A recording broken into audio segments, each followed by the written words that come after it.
ಕೇಂದ್ರದಲ್ಲೂ ನಡೆಯುತ್ತಾ operation ಅಸ್ತ. JDU TDP Congress ಕಡೆ ಮುಖ ಮಾಡ್ತಾವ. ಜಂಪಿಂಗ್ ಸ್ಟಾರ್ ನಿತೀಶ್ ಮೇಲೆ ಎಲ್ಲರ ಕಣ್ಣು.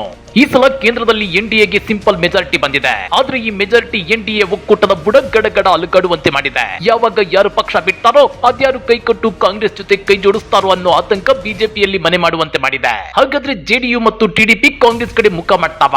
ಜಂಪಿಂಗ್ ಸ್ಟಾರ್ ನಿತೀಶ್ ಕುಮಾರ್ ಅವರ ಮೇಲೆ ಎಲ್ಲರ ಕಣ್ಣು ಯಾಕೆ ಗೊತ್ತಾ?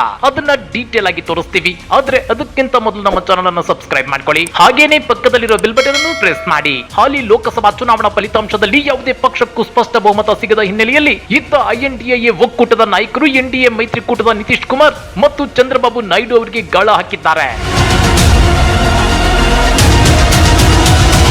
ಹೌದು ವೀಕ್ಷಕರೇ, 2024ರ ಲೋಕಸಭಾ ಚುನಾವಣೆಯ ಫಲಿತಾಂಶ ಪ್ರಕಟವಾಗುತ್ತಿದ್ದು ಬಿಜೆಪಿ ಸ್ವತಂತ್ರವಾಗಿ ಕೇಂದ್ರದಲ್ಲಿ ಸರ್ಕಾರ ರಚಿಸುವ ಕನಸು ಮಂಕಾಗಿದೆ.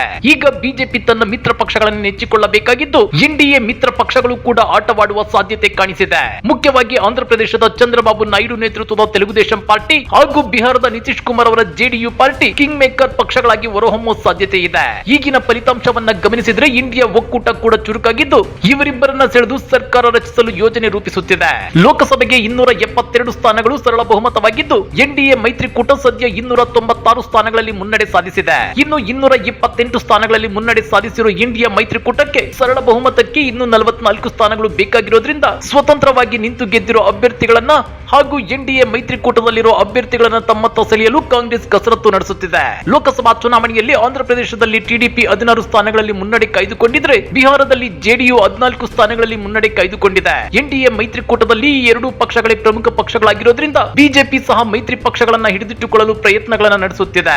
ಆದ್ರೆ ಒಂದು ಹೆಜ್ಜೆ ಮುಂದೆ ಹೋಗಿರೋ ಐಎನ್ಡಿಎ ಮೈತ್ರಿಕೂಟ ಇಂಡಿಯಾ ಒಕ್ಕೂಟದ ಜೊತೆ ಬಂದ್ರೆ ನಿತೀಶ್ ಕುಮಾರ್ ಅವರನ್ನ ಉಪ ಪ್ರಧಾನಿ ಹಾಗೂ ಆಂಧ್ರಪ್ರದೇಶಕ್ಕೆ ಸಿಎಂ ಆಗಲಿರುವ ಚಂದ್ರಬಾಬು ನಾಯ್ಡುಗೆ ಆಂಧ್ರ ರಾಜ್ಯಕ್ಕೆ ವಿಶೇಷ ಸ್ಥಾನಮಾನವನ್ನ ನೀಡುವ ಆಫರ್ ಅನ್ನ ಇಂಡಿಯಾ ಮೈತ್ರಿಕೂಟ ಕೊಟ್ಟಿದೆ.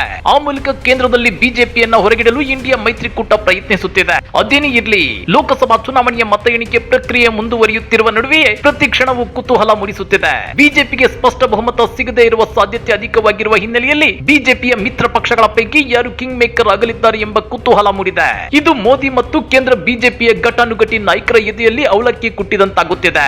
ಜೊತೆಗೆ ಕೇಂದ್ರದಲ್ಲಿ ಇನ್ಮೇಲೆ ಬಿಜೆಪಿ ಬೇಳೆ ಬೇಯಲ್ವಲ್ಲ ಅನ್ನೋ ಹತಾಶೆ ಚಿಂತೆ ಇನ್ನಿಲ್ಲದಂತೆ ಕಾಡ್ತಾ ಇದೆ. ಹಾಗಾದ್ರೆ ಇಂಡಿಯಾ ಒಕ್ಕೂಟ ನಿತೀಶ್ ಕುಮಾರ್ ಮತ್ತು ಚಂದ್ರಬಾಬು ನಾಯ್ಡು ಅವರನ್ನು ಸೆಳೆದ್ರೆ ಕೇಂದ್ರದಲ್ಲಿ ಬಿಜೆಪಿ ಮತ್ತೆ ಸರ್ಕಾರ ರಚಿಸುವ ಕನಸಿಗೆ ತಣ್ಣೀರು ಸುರಿದಂತಾಗುತ್ತಾ? ಅತಂತ್ರ ಲೋಕಸಭಾ ಚುನಾವಣಾ ಫಲಿತಾಂಶ ಮೋದಿ 3ನೇ ಸಲ ಪ್ರಧಾನಿಯಾಗೋ ಕನಸಿಗೂ ಕೊನೆ ಮೊಳೆ ಹೊಡೆಯುತ್ತಾ? ಕಮೆಂಟ್ ಮಾಡಿ, ವಿಡಿಯೋ ಲೈಕ್ ಮಾಡಿ, ಶೇರ್ ಮಾಡಿ. ಇಂಥ ಮತ್ತಷ್ಟು ರೋಚಕ ರಾಜಕೀಯ ಸುದ್ದಿಗಳನ್ನ ಮಿಸ್ ಮಾಡದೆ ನೋಡ್ಬೇಕು ಅಂದ್ರೆ ನಮ್ಮ ಯೂಟ್ಯೂಬ್ ಚಾನಲ್ ಅನ್ನ ಸಬ್ಸ್ಕ್ರೈಬ್ ಮಾಡ್ಕೊಳ್ಳಿ.